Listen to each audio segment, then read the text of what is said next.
Baik, mari kita buka cara kajian pada hari ini dengan membaca Bismillahirrahmanirrahim. Alhamdulillahirabbil alamin wa bihi nasta'in wa ala umuri dunya waddin wa ala alihi wa ashabihi ajmain amma ba'du. Marilah kita panjatkan puji dan syukur kehadirat Allah Subhanahu wa taala atas limpah rahmatnya sehingga kita bisa berkumpul pada kajian rutin Sabtu pagi ini.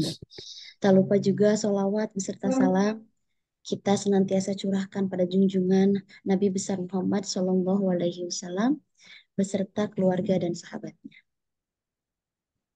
Yang terhormat kepada guru kita Bapak Ustadz Sunardi. Assalamualaikum Pak Ustadz. Assalamualaikum warahmatullahi wabarakatuh. Sehat Pak Ustadz? Alhamdulillah. Alhamdulillah. Dan juga kepada Bapak Haji Yadi Supriyadi yang telah bergabung dengan kita. Assalamualaikum Pak. Waalaikumsalam warahmatullahi wabarakatuh. Sehat Pak? Alhamdulillah. Sehat-sehat. Sehat, sehat Pak Haji.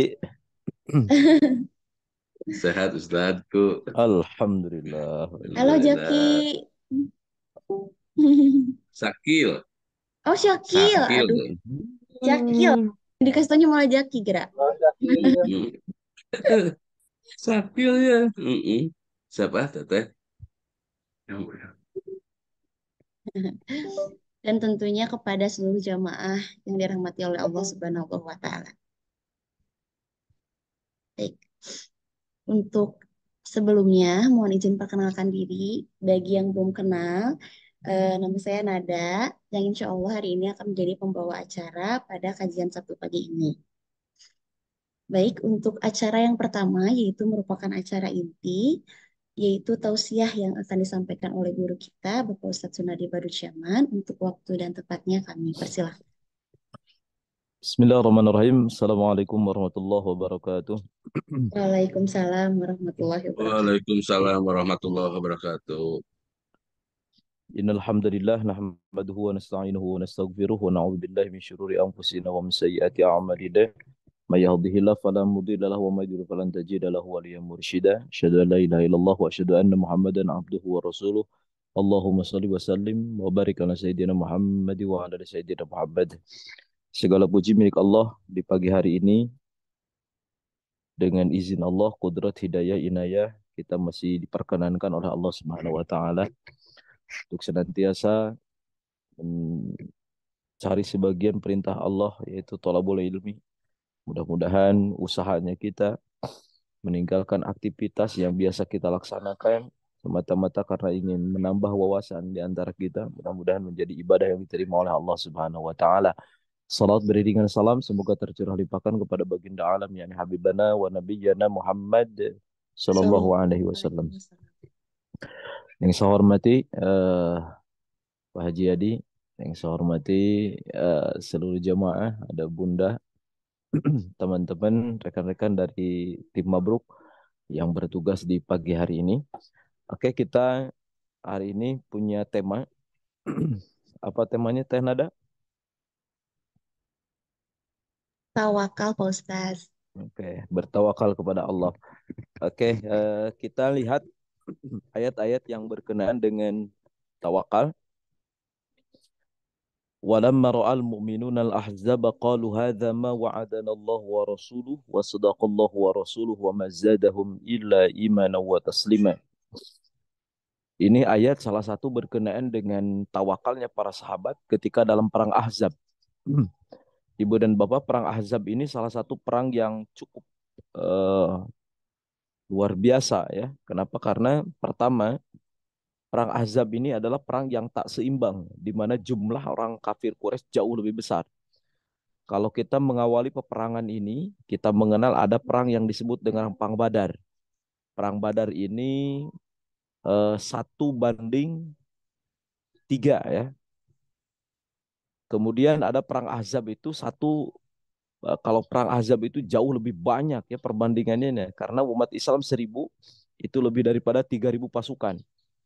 Maka pada saat itu orang-orang yang beriman kepada Allah Subhanahu wa taala, perang Badar itu umat Islam menang.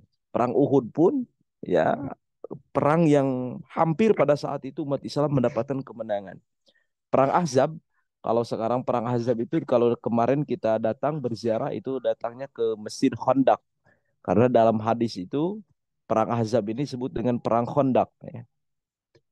Maka ketika umat Islam melihat pasukan-pasukan Ahzab yang mereka berkelompok perang Ahzab itu di mana suku-suku Quraisy itu mereka bukan menyerang hanya satu suku, tapi mereka semua menyerang umat Islam yang ada di kota Madinah. Mereka berkelompok, makanya disebut dengan Ahzab.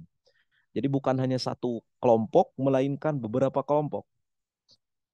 Ketika orang beriman melihat Al-Ahzab, pasukan yang bersatu, qalu, maka berkata orang yang beriman, hadza ma wa'adanallahu wa rasuluh.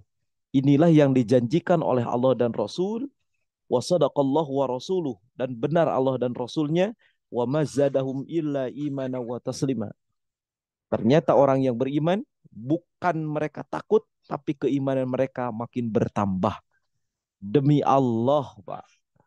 Ibu dan Bapak, demi Allah orang yang yakin imannya tidak takut dengan kematian. Siapapun itu orangnya. Makanya pertanyaan bagi kita, kalau dalam hati kita masih ada ketakutan ini dan itu, seberapa iman kita kepada, seberapa yakin kita kepada Allah Subhanahu wa taala. Makanya umat Islam itu dari dulu hingga sekarang, ya. Ibu dan Bapak, kita melihat peperangan yang hari ini terjadi di negeri Gaza, saudara-saudara kita. Itu semua ahli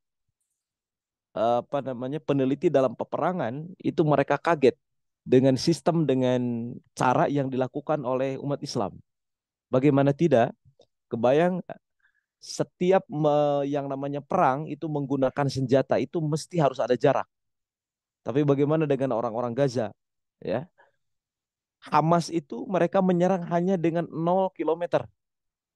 0 kilometer itu bisa tahu kan? Tank-tank yang begitu canggih menurut mereka itu bukan lagi ditakuti tapi disamperin. Ini luar biasanya. Makanya ini salah satu peperangan yang Masya Allah. Kenapa? Karena ketika bagi orang yang beriman, kematian itu adalah kemuliaan.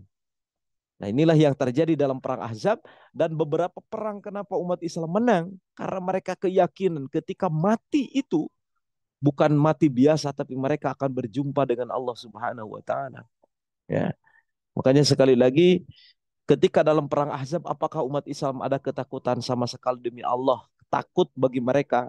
Bagi mereka kehidupan di akhirat itu jauh lebih baik.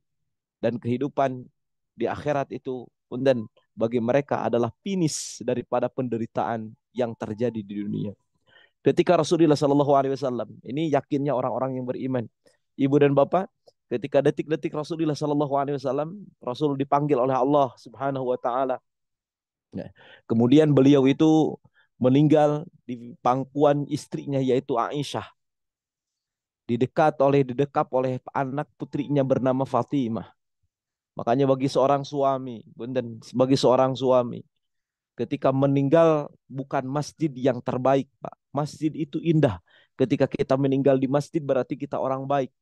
Tapi ternyata ada yang lebih baik tempat meninggal kita, yaitu di pangkuan pasangan hidup kita.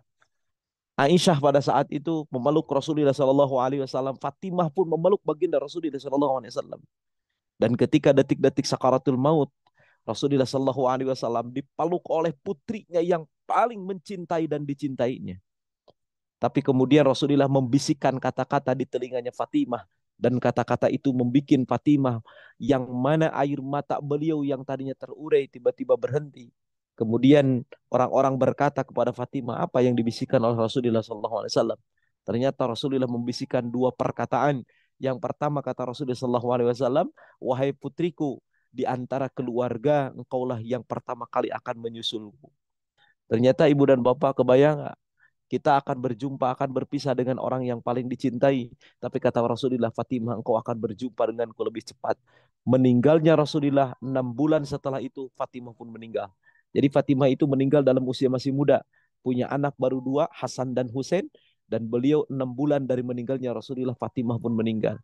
Yang kedua, bisikan Rasulullah SAW, wahai Fatimah, izinkan aku ketika pada saat itu Fatimah melihat penderitaan yang dirasakan Rasulullah SAW dan proses sakaratul maut. Dan Rasul berkata, inilah akhir daripada penderitaan. Kenapa? Karena Rasul pada saat itu setelah beliau meninggal tidak akan pernah lagi merasakan penderitaan. Karena Rasulullah SAW itu di alam kubur orang yang termulia, di alam mahsyar orang yang memberikan syafaat. Nanti di surga beliaulah orang yang pertama kali mendapatkan surga Allah Subhanahu wa taala. Maka kematian bagi Rasulullah SAW adalah akhir daripada penderitaan. Begitupun bagi orang-orang yang mati syahid, ternyata kematian mereka begitu rindukan. Kenapa? Karena kematian bagi mereka akhir daripada penderitaan. Nah, inilah perkataan orang yang beriman, orang-orang dalam perang Ahzab, bagaimana mereka yang yakin kepada Allah Subhanahu wa taala. Ayat yang kedua, alladzina qala lahumun nasu innan nasa qad jama'u lakum fakhshawhum fazadahum imana وقالوا حسبنا الله ونعم الوكيل فانقلبوا بنعمة من الله وفضل لم يمسسهم سوء واتبعوا رضوان الله والله ذو فضل عظيم. Ini ayat berkenaan, kalau ayat yang tadi itu dalam surah Al-Ahzab ayat 22 itu perang Ahzab. Kalau ayat yang barusan saya bacakan surah Ali Imran 183 184 itu berkenaan dengan perang apa? Perang Uhud. Perang Uhud pun sama, Bu. Eh, Ibu dan Bapak, perang Uhud itu sebenarnya bukan hanya perang agama. Sekali lagi bukan hanya perang agama, tapi berbicara perang kota. Jadi kalau kita berbicara Madinah, Madinah itu kan di dalam kota Madinah itu sudah memiliki beberapa suku. Di situ ada orang Yahudi, di situ ada orang Nasrani, di situ ada umat Islam. Dan mereka orang-orang kafir Quraisy menyerangnya itu menyerang ke dalam kota Madinah. Makanya salah satu kota perang dalam kota itu adalah perang Uhud. Disebut dengan perang kota ya. Maka siapapun yang merasa dia orang Madinah berhak untuk menyerang dan ikut berperang. Maka perang Uhud itu ketika terjadi perang Uhud 1.000 orang. 1.000 orang Rasul dipimpin oleh Rasulullah SAW dan orang-orang Madinah pada saat itu mereka senantiasa mengikuti Rasulullah dalam perang Uhud. Namun apa yang terjadi? Ketika orang-orang munafik plus dengan orang-orang di situ ada orang Yahudi, di situ orang Nasrani, mereka melihat pasukan orang kafir Quraisy jauh lebih besar. 1.000, ya, umat Islam itu 1.000, perang apa? Kemudian pasukan musuhnya 3.000, maka yang 300 itu di situ ada orang Yahudi, ada orang Nasrani, kemudian orang-orang munafik, mereka kembali lagi ke kota Madinah dan mereka ketakutan. Sementara alladzina qala lahumun nas, adapun orang-orang yang beriman, dia berkata lahum kepada mereka annasu, orang-orang munafik, innan nasa qad jama'u lakum fakhshawhum. Musuh-musuh kita telah berkumpul, takutlah dengan mereka karena pasukan mereka jauh lebih banyak. Apa yang dilakukan oleh orang-orang yang beriman? Apakah mereka takut ketika ditakut-takutin pada saat itu? Sama sekali tidak. Fazaduhum imana. Lantas mereka makin bertambah keimanan mereka. Waqalu, dan mereka berkata, hasbunallah, cukup hanya Allah yang menjadi penolong kami. Wa ni'mal wakil, sebaik-baiknya zat yang mewakili, atau zat untuk bersandar, atau zat untuk minta pertolongan. Hasbunallah wa ni'mal wakil. Itulah perkataan orang-orang yang beriman. Mereka hidupnya sama sekali tidak takut dengan apapun dan kepada siapapun. Nah, inilah Ibu dan Bapak, dua ayat ini yang menjadi landasan bahwasanya sekali lagi ini dua ayat yang berkenaan dengan peperangan. Dan ternyata mereka begitu tawakalnya kepada Allah, begitu yakinnya kepada Allah Subhanahu wa taala. Wa tawakkal 'alal hayyil ladzi la yamut. Bertawakallah kalian, serahkan urusan kalian kepada Allah, kepada zat yang tidak pernah mati, 'alal hayyil ladzi, kepada zat yang selalu hidup, alladzi la yamut, yang tidak pernah meninggal selama-lamanya. Kita bersandar kepada siapapun pasti akan ada akhir dan berakhir. Ya, kepada siapapun kita bersandar. Ketika kita bersandar kepada si A, karena bersandar dengan jabatannya, ingat jabatan itu akan berakhir. Ketika kita bersandar dengan kekayaan, kekayaan itu wallahu alam akan seperti apa? Karena tidak akan ada orang yang abadi dengan kekayaannya. Apakah kekayaan itu yang meninggalkannya atau dia yang meninggalkan kekayaan itu? Semuanya akan ada akhirnya. Tapi kalau kita bertawakal kepada Allah dari dunia ini sampai dengan akhirat, maka Allah Subhanahu wa taala menyatakan wa tawakkal 'alal hayyil ladzi la yamut. Bertawakallah kepada zat yang selalu hidup dan dia tidak akan pernah mati, yaitu Allah Subhanahu wa taala. Faida azamta fatawakal 'ala Allah. Apabila kamu berazam, apabila kita sudah memiliki usaha, apabila kita memiliki cita-cita, maka dengan cita-cita itu fatawakal, kemudian awali usaha kita dengan cita-cita dan kemudian kita bertawakal. Ya Allah, hari ini saya pengen melakukan perbuatan ini. Jadi ternyata tawakal itu bukan hanya di akhir, tapi dari awal perjuangan itu sudah bertawakal kepada Allah Subhanahu wa taala. Hari ini ya Allah saya bahkan berusaha dan kemudian urusan itu tawakal kepada Allah. Hasil terbaik ujung-ujungnya adalah Allah Subhanahu wa taala. Maka punten seorang ulama yang begitu luar biasa, Imam Al-Askandari, beliau mengatakan min alamatin najhi ar-ruju' ya min alamatin najhi fil nihaya ar-ruju' ila Allah taala fil bidayah. Salah satu kunci kesuksesan di akhir adalah dari awal orang ini sudah menyerahkan segala urusannya kepada Allah Subhanahu wa taala. Sekali lagi, tanda daripada kesuksesan di akhir adalah orang ini senantiasa mengembalikan segala urusan kepada Allah dari awal permulaan perjuangan. Jadi kembali kepada Allah itu bukan di akhir saja, tapi dari awal sampai dengan akhir orang ini sudah bertawakal kepada Allah Subhanahu wa taala. Perencanaan yang matang, usaha yang maksimal, dan kembalikan semuanya kepada Allah Subhanahu wa taala. Nah, inilah orang-orang yang disebut dengan orang yang tawakal kepada Allah. Wa 'alallahi falyatawakkalil mu'minun. Bertawakallah kepada Allah, hai orang-orang yang beriman. Wa may yatawakkal 'ala Allah, barang siapa orang yang bertawakal kepada Allah, fahuwa hasbuh, maka cukup Allah Subhanahu wa taala yang akan mencukupi orang-orang itu. Ibu dan bapak, lihat dan belajar dari para sahabat, belajar dari para sahabat bagaimana mereka senantiasa bertawakal kepada Allah Subhanahu wa taala. Lihat para nabi, mereka bertawakal kepada Allah Subhanahu wa taala. Ketika di awal pada saat itu mereka kembali kepada Allah. Nabi Musa alaihi salam ketika beliau pada saat itu dikejar-kejar oleh pasukan yang ganas, pasukan yang banyak, pasukan yang dahsyat yaitu pasukan Firaun.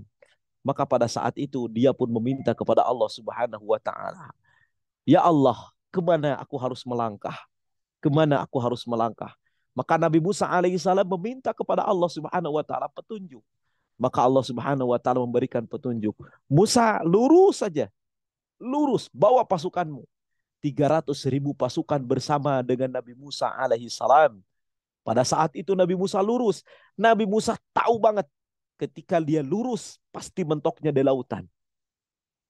Meskipun tidak ada Google Map di zaman Nabi Musa alaihi salam, tapi Musa tahu itu, mengenal daerah itu. Kalau saya lurus, di sana ada lautan. Nabi Musa alaihissalam ketika sudah menyerahkan kepada Allah dan dia yakin Allah memberikan petunjuk, maka Nabi Musa lurus aja dengan orang-orang yang beriman. Bani Israel dibawa dan diselamatkan oleh Nabi Musa alaihissalam 300.000 pada saat itu. Betul, Nabi Musa alaihissalam mentok di tepi lautan. Setelah di tepi lautan, apa yang terjadi? Falamma taro'al jam'ani qala ashabu Musa inna lamudrakun. Sehingga orang-orang yang bersama dengan Nabi Musa alaihissalam dia berkata, "Wahai Musa, di depan kita lautan, di belakang kita pasukan Fir'aun. Matilah kita pada saat ini." Apa kata Nabi Musa alaihissalam? Qala inna rabbi sayahdin. Dari awal perjuangan, saya sudah minta petunjuk kepada Allah Subhanahu wa taala dan Allah yang memberikan petunjuk kepadaku, harus aku berjalan ke tempat ini. Kata Nabi Musa alaihissalam, aku berjalan bukan kehendakku sendiri, tapi berdasarkan petunjuk dari Allah Subhanahu wa taala. Maka sekarang serahkan aja urusan kita kepada Allah Subhanahu wa taala. Apa yang terjadi ibu dan bapak pada saat itu? Detik-detik Fir'aun dengan pasukannya makin mendekat. Tiba-tiba Allah berkata kepada Nabi Musa alaihi salam, wa auhayna ila Musa anidrib bi'asaqal bahr. Aku wahyukan, hai Musa, pukulkan tongkatmu ke dalam lautan itu. Tiba-tiba lautan menjadi terbelah dan jalan pun pada saat itu terbuka. Lautan menjadi sebuah jalan yang mampu menyelamatkan Bani Israel. 300.000 Bani Israel pada saat itu mampu diselamatkan oleh Nabi Musa alaihissalam. Maka Fir'aun pada saat itu pun dia tahu lautan itu akan tertutup. Maka Fir'aun hampir balik. Kemudian Nabi Musa alaihissalam, ternyata kuda Fir'aun itu adalah kuda jantan. Sementara pada saat itu malaikat Jibril langsung menghampiri pasukan Fir'aun dan dia mengendarai kuda betina pada saat itu. Akhirnya kuda yang dipakai oleh Fir'aun itu mengejar kuda miliknya malaikat Jibril. Sehingga Fir'aun pun dengan pasukannya masuk ke dalam lautan itu. Kemudian ditutup kembali oleh Allah Subhanahu wa taala. Lihat pertolongan dari Allah datang kepada Nabi Musa alaihissalam ketika di awal perjuangan dia tawakal kepada Allah dan semuanya sama sekali tidak hubungan dengan siapapun, dia hanya kepada Allah Subhanahu wa taala. Maka lihat ibu dan bapak, keyakinan, yakin kita, iman kita sangat berhubungan dengan ketawakalan kita kepada Allah Subhanahu wa taala. Orang beriman tidak pernah mengatakan ini saya yang keren, ini rencana saya yang luar biasa. Tapi orang yang beriman selalu mengatakan Allah yang paling luar biasa. Orang yang beriman akan mudah untuk mengatakan saya terima ya Allah. Maka tidak ada kekecewaan dalam hidupnya. Demi Allah hidupnya selalu tersenyum dengan apapun yang terjadi. Kenapa? Karena dia tahu bahwasanya apapun yang terjadi dalam kehidupannya semuanya adalah kehendak Allah Subhanahu wa taala. Apalah kita, apalah daya kita. Kita adalah orang yang lemah, lemah tanpa kekuatan yang diberikan oleh Allah Subhanahu wa taala. Kita ini hanya menjalani sebuah cerita, hanya sebuah dan bahasanya skenario yang sudah ditakdirkan oleh Allah Subhanahu wa taala. Apapun itu, orang yang beriman pasti sekali lagi tidak pernah menyalahkan si A, si B, si C, enggak. Dia akan menyalahkan, ya Allah, ini adalah ketetapan yang terbaik dari arahmu. Itulah makna daripada tawakal dan keimanan kepada Allah Subhanahu wa taala. Kita udah dewasa, kita dididik oleh orang tua kita untuk menjadi orang dewasa. Orang dewasa adalah ketika dia menyikapi semua peristiwa itu adalah dengan hikmah dan pelajaran. Lihat anak kecil, ketika dia punya salah, maka dia pandai menyalahkan si A, kakaknya menyalahkan adiknya, adiknya menyalahkan kakaknya. Itu anak kecil. Jadi apa bedanya kita dengan anak kecil ketika ada permasalahan, kita mencari siapa yang salah, maka siapa. Kalau kita pintar-pintaran mencari orang yang salah, sekali lagi apa bedanya kita dengan anak kecil. Maka oleh sebab itu, ibu dan bapak sekali lagi, iman dengan tawakal itu satu paket. Keyakinan dengan tawakal itu satu paket. Makin yakin dengan Allah, maka makin bertawakal kepada Allah. Maka semua masalah selalu dihadapi dengan tersenyum. Sekali lagi, dengan tersenyum. Dan dia menerima, ya Allah, ini adalah jalan yang terbaik darimu. Kita tidak tahu apa yang dikehendaki oleh Allah Subhanahu wa taala dalam setiap peristiwa. Karena sekali lagi rahasia itu milik Allah Subhanahu wa taala. Kita hanya berhusnuzon, Allah lah yang terbaik. Allah lah tidak akan pernah menakdirkan kita kecuali dengan takdir yang terbaik. Oke, bismillahirrahmanirrahim. Hadis yang pertama itu baru berkenaan dengan ayat-ayat Quran yang berhubungan dengan tawakal kepada Allah Subhanahu wa taala. Qala Ibnu Abbas qala Rasulullah sallallahu alaihi wasallam, "Uridat alayya al-umam, faraitu an-nabiy wa ma'ahu ruhaitun." Kata Rasulullah sallallahu alaihi wasallam, aku pernah diperlihatkan Nabi kepadaku seorang umat dan aku melihat Nabi dan bersamanya dengan pasukan yang sedikit.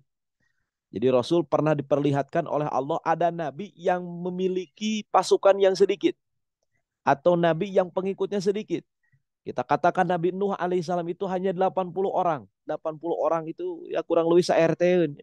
Ya, 80 orang itu Nabi Nuh alaihissalam.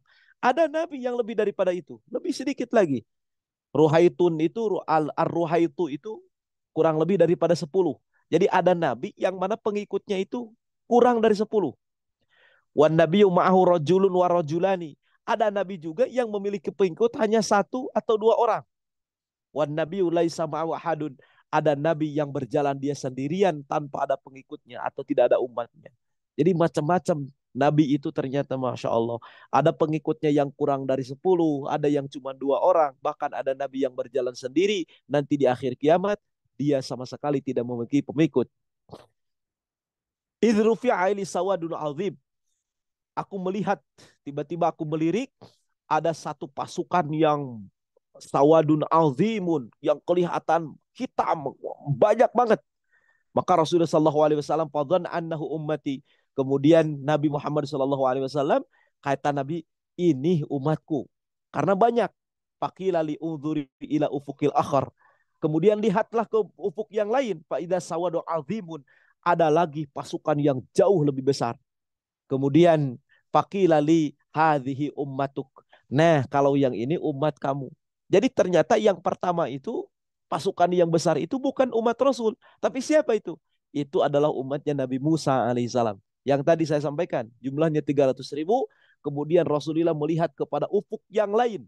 Ternyata itu jauh lebih banyak dan itulah umat Rasulullah SAW. Dari sinilah kita bisa memahami ternyata di akhir kiamat nanti umat Rasul itu adalah umat yang terbanyak, ya. Mudah-mudahan kita termasuk golongan daripada yang tadi, umat Rasulullah SAW. Kemudian wa ma'ahum sab'una alfan yadkhuluna al-jannata bighairi hisab. Dan di antara umat Rasulullah tadi ada 70.000. Ini dalam hadis ini Masya Allah kuotanya mudah-mudahan ditambah ya. Jadi kuota haji bisa ditambah. Dan di antara yang tadi umat Rasulullah ada 70.000 umat Rasulullah yadkhuluna al-jannata bighairi hisab wala azabin. Mereka masuk ke dalam surga tanpa dihitung amalnya sedikit pun.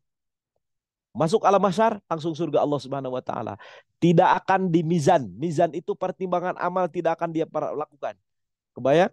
Orang masuk ke dalam surga tanpa dihisab oleh Allah Subhanahu wa taala. Jumlahnya berapa? 70.000.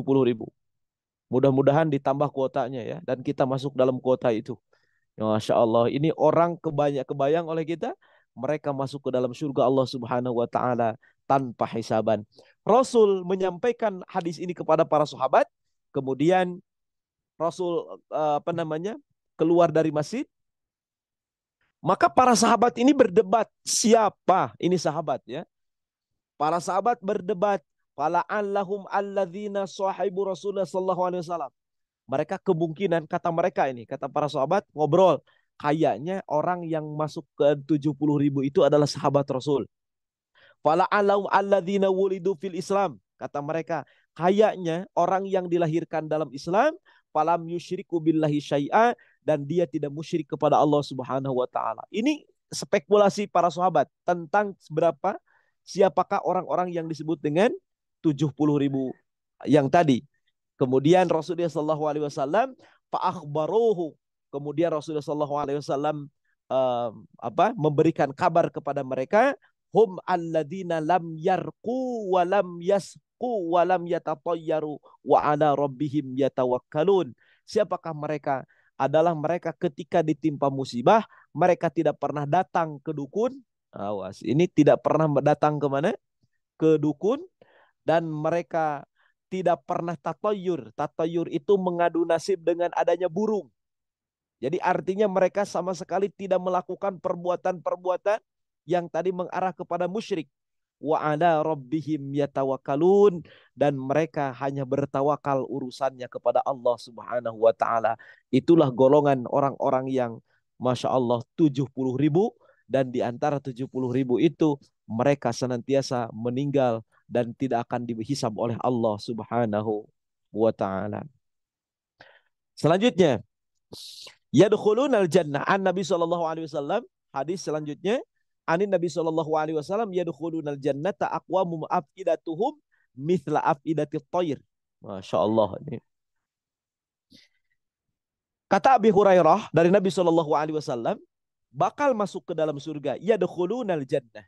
Bakal masuk ke dalam surga siapa?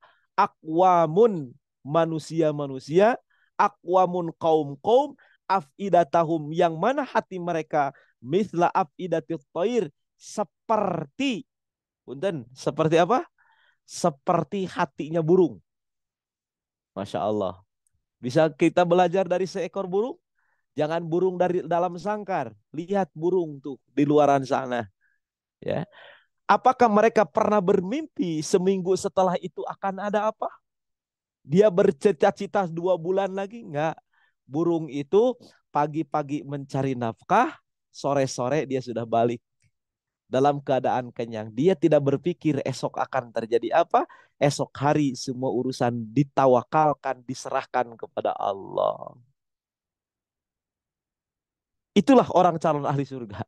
Sekali lagi, itulah calon ahli surga. Jadi calon ahli surga itu berpikir seperti berpikirnya apa? Burung. Dalam hadis yang lain ini, hadis masalah burung ini banyak banget nih. Ya. Hadis yang selanjutnya ini yang berkenaan dengan apa? Lau annakum tatawakkaluna 'alallahi haqqa tawakkuli. Seandainya kalian itu tawakal kepada Allah dengan sebenar-benarnya tawakal, la razaqakum, sungguh Allah akan memberikan rezeki kepada kalian kama yarzuqut thair, seperti Allah memberikan rezeki kepada seekor burung. Taqdu himasan, burung itu pagi-pagi dia datang dalam keadaan perutnya keroncongan, perutnya lapar, wataruhu bitonen, dan dia akan kembali dalam keadaan perutnya sudah terisi. Masya Allah. Dijamin semuanya oleh Allah. Apakah burung pernah menanam padi? Tuh, Pak. Tapi ternyata pagi-pagi dia lapar dan sore-sore dia dalam keadaan kenyang. Itulah orang yang berpikir seperti apa? Seperti burung. Dan inilah calon penghuni surga Allah Subhanahu wa taala. Jadi orang yang akan mendapatkan surga Allah Subhanahu wa taala sekali lagi adalah orang yang senantiasa berpikir seperti halnya berpikir hatinya seperti hatinya burung. Apa yang dilakukan oleh burung? Mereka bertawakal kepada Allah Subhanahu wa taala. Guru saya mengatakan gajah itu makannya banyak banget, tapi waktunya tidur dia tidur. Kita makannya sedikit, tapi kadang-kadang waktu tidur kita masih berpikir bagaimana tata cara makan. Ya, Masya Allah. Jadi luar biasa ya. Kita banyak pelajaran. Jadi ternyata makhluk Allah itu ada yang lebih hebat dari tawakalnya ketimbang kita sebagai manusia. Mereka yakin banget, tidak pernah berpikir besok. Besok itu sudah diatur oleh Allah Subhanahu wa taala. Sehingga senyum mereka begitu lebar, kebahagiaan mereka begitu dekat karena mereka mengarahkan dan bertawakal segala urusannya kepada Allah Subhanahu wa taala. Mudah-mudahan Ibu dan Bapak ya, di pagi hari ini kita mendapatkan ilmu yang bisa dimanfaatkan dan bisa bermanfaat dalam kehidupan kita. Sekali lagi, semua urusan kita bukan kita yang pandai, bukan kita yang hebat, semuanya karena ternyata Allah yang mengaturnya. Dan kita Masya Allah luar biasa, mudah-mudahan dijadikan oleh Allah Subhanahu wa taala sebagai orang-orang yang tawakal. Tawakal bagi kita maknai dari awal perjuangan sampai di akhir perjuangan semuanya kita serahkan urusan kita kepada Allah Subhanahu wa taala. Orang tawakal bukan berarti terdiam diri di rumah, tidak. Orang bertawakal dia berusaha, tapi dia yakini finish daripada hasil semuanya Allah yang menentukan. Itulah orang-orang yang tawakal kepada Allah. Orang tawakal tidak ada rumusnya kalimat gagal, saya gagal, tidak. Orang tawakal mereka mengambil hikmah dari setiap pelajaran dan kejadian yang pernah menimpa dirinya. Mudah-mudahan menjadi ilmu yang bermanfaat. Ihdinas siratal mustaqim. Akhirul kalam. Assalamualaikum warahmatullahi wabarakatuh. Waalaikumsalam warahmatullahi wabarakatuh. Masya Allah, kami ucapkan terima kasih kepada guru kita atas ilmu yang luar biasa. Semoga ini dapat menambahkan rasa cinta dan tawakal kita kepada Allah Subhanahu wa Ta'ala. Melanjut ke sesi pertanyaan, ada iklan yang mau lewat dulu nih.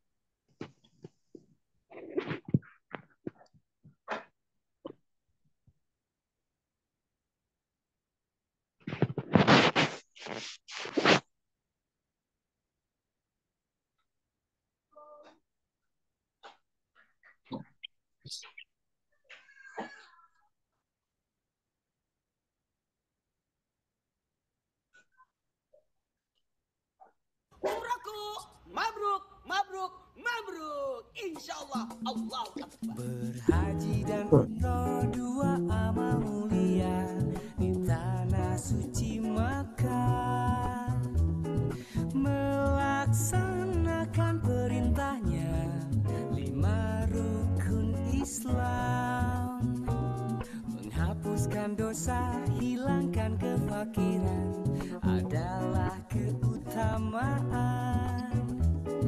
Melaksanakan perintahnya, hati tenang damai. Mari penuhi perintah ilahi bersama kami. Mabruk Tour and Travel, tanah yang suci membersihkan hati. Mabruk Tour and Travel, Mabruk Tour and Travel.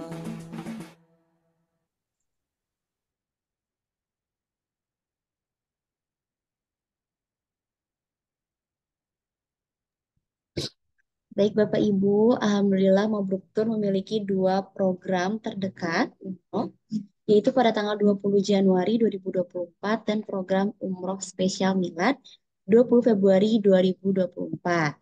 Alhamdulillahnya lagi untuk yang bulan Januari kita sudah full seat atau sudah sold out. Tapi jangan khawatir karena kita akan ada program spesial umroh Milad bersama Ustadz Maulana Islam Itu Indah Trans TV pada 20 Februari 2024. Nah, ada banyak keuntungannya nih karena kita akan dibimbing langsung oleh guru-guru kita, Bapak Ustadz Maulana, Bapak Ustadz Sunardi.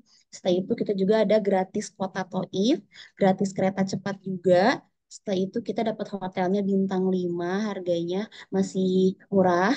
Dan akan ada kajian live bersama Islam Itu Indah yang akan ditayangkan di Trans TV.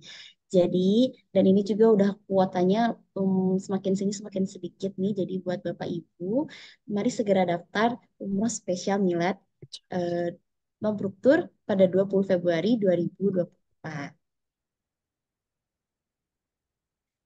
Baik, untuk sesi selanjutnya kita ada sesi pertanyaan dan sudah masuk pertanyaan dari Bapak Rashid. Izin membacakan Ustadz. Assalamualaikum Ustadz, bagaimana cara melunakkan hati yang penuh obsesi pada masa depan yang akhirnya membuat tidak bersyukur dan cemas pada masa depan? Oke, saya izin satu aja ya pertanyaan pada pagi hari ini. Sekali lagi, Ibu dan Bapak, semua hal itu berawali daripada keimanan kita kepada Allah Subhanahu wa taala. Jadi hari ini kita banyak, dan itu dalam Islam itu tidak diperkenankan ya, bahkan nggak boleh kita berangan-angan terlalu jauh. Dan angan-angan ini bukan cita-cita ya. Kalau cita-cita saya pengen jadi ini nggak apa-apa. Tapi dia berpikir esok hari terus berpikir masa depan dan berlebihan sehingga menimbulkan kecemasan.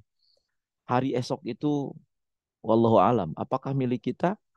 Yang menjadi milik kita adalah hari ini, saat ini milik kita. Maka kita senantiasa hari ini diisi dengan apa? Ya. Wallahu alam, apakah seminggu yang akan datang kita akan masih hidup atau tidak? Itu harus menjadi keyakinan kita. Maka tugas kita adalah hari ini aja. Karena sekali lagi, masa lalu itu bukan untuk diingat. Masa lalu itu adalah sebuah menjadi pelajaran. Masa sekarang adalah masa kita. Dan masa depan itu adalah sebuah rahasia. Makanya bagi orang yang beriman, dia pengen setiap harinya dia beramal. Maka jangan pernah, kalau orang yang cerdas itu kata Rasulullah SAW, orang yang tidak pernah mengakhir-akhirkan amal. Oh besok aja. Akhirnya amal itu tertunda dan tertunda terus. Nah dia sedang tertipu. Maka sekali lagi, Ibu dan Bapak, ini berkenaan dengan keyakinan kita, keimanan kita. Maka orang ini makin iman, makin yakin, biasa aja. Ya. Gitu, Ibu dan Bapak masih mengenal ya. Ada seorang sahabat, karena beliau ini meninggal anaknya di pagi hari. Kemudian dia cuma hanya mengatakan innalillahi wa inna ilaihi raji'un. Kemudian Esok hari anaknya lagi meninggal. Kemudian dikasih tahu, Bapak, bahasa kita itu anak kamu meninggal yang kedua sekarang. Innalillahi. Kemudian dia sama sekali tidak meneteskan air mata. Kalau kita melihat anak saat kita meninggal satu, ya, wah, aku udah kebayang ya. Coba anak saya kalau udah gede, kalau begini dia kalau hidup masih hidup, wah, masih disebutkan masa depan anak itu. Padahal yang jelas anaknya sudah meninggal. Kemudian kemudian kata dia berkata, apakah kamu tidak sayang dengan anakmu? Demi Allah, anak saya adalah amanat dari Allah. Demi Allah saya sayang dengan anak saya. Tapi ketika Allah yang memanggilnya dan dialah pemiliknya. Pemiliknya bukan saya tapi Allah Subhanahu wa taala. Apa yang harus saya boleh berbuat? Saya sudah bertugas dan semaksimal mungkin untuk menjaga amanah yang Allah berikan kepada saya. Saya sudah mendidiknya dengan ajaran agama. Saya sudah memberikan nafkah dengan nafkah yang halal. Maka ketika Allah memanggilnya, saya serahkan kepada Allah Subhanahu wa taala. Semudah itu kebayang oleh kita. Semudah itu orang yang beriman kepada Allah Subhanahu wa taala dan tawakal mereka kepada Allah Subhanahu wa taala. Ketika Nabi siapa? Nabi Ayub alaihissalam, kebayang Nabi Ayub? 17 anaknya meninggal dalam satu hari. 17 anaknya meninggal dalam satu hari. Kerajaannya pun terjatuh. Dia diusir, penyakit datang, itu tidak nyampe sebulan. Penyakit datang, diusir oleh rakyatnya, kemudian anak-anaknya meninggal. Apakah dia kecewa? Tidak. Dia hanya mengatakan, ya Allah, saya ambil dan saya terima semua kebaikan darimu ya Allah. Jadi sekali lagi Ibu dan Bapak, jangan terlalu berpikir masa depan. Karena masa depan itu bukan milik kita ya. Yang pernah kita lakukan, punya cita-cita boleh, silahkan. Canangkan tahun sekian saya pengen punya ini, nggak jadi masalah. Tapi jangan terlalu risau dengan masa depan. Orang tua kita dulu gaji tidak punya, rumah dinas tidak ada ya. Pagi-pagi mereka berangkat jam 6, jam 12 mereka sudah balik dari sawah. Jam setengah 8 mereka makan di pinggir sawah, senyumnya lebar. Apakah mereka punya gaji tetap? Tidak. Apakah mereka punya gaji bulanan? Tidak. Ya.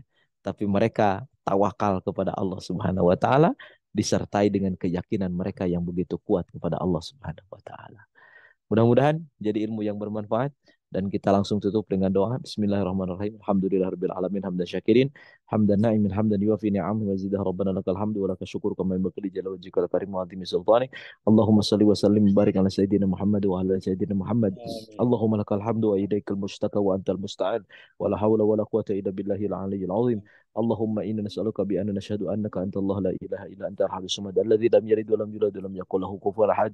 Rabbi habli minas salihin rabbana hab lana min azwajina wa dhurriyyatina qurrata a'yun waqina imama. Rabbi ja'alna muqimas salati wa min dhurriyyatina rabbana wa taqabbal du'a. Allahumma ja'alna minal muttaqin, Allahumma ja'alna minal mutawakkirin, Allahumma ja'alna minal ladzina warithuna kitabaka sabaquna bil khairati bi'idnik. Allahumma rabbana hab lana min azwajina wa dhurriyyatina qurrata a'yun waqina imama. Ya Fatahu ya Razzaq urzuqna ya Allah, urzuqna ya Allah, urzuqna rizqan halalan tayyiban katsiran mubarakan fi. Min ghairi dhairin wala quwwatin wala ta'bin wala masyaqqatin minna ya latif wallahu latifun bi'ibadihi. Yarzuqu man yasha wa huwal qawiyyul aziz. Rabbana atina fid dunya hasanah wa fil akhirati hasanah wa qina adzaban nar. Bifadlika subhana rabbika rabbil izzati amma yasifun wa salamun alal mursalin walhamdulillahi rabbil alamin. Alhamdulillah. Mudah-mudahan menjadi ilmu yang bermanfaat bagi kita semua. Ibu dan Amin. Bapak mudah-mudahan disehatkan oleh Allah Subhanahu wa taala. Amin. Baji sehat, Baji? Alhamdulillah Pak Ustadz, nuhun alhamdulillah. Alhamdulillah.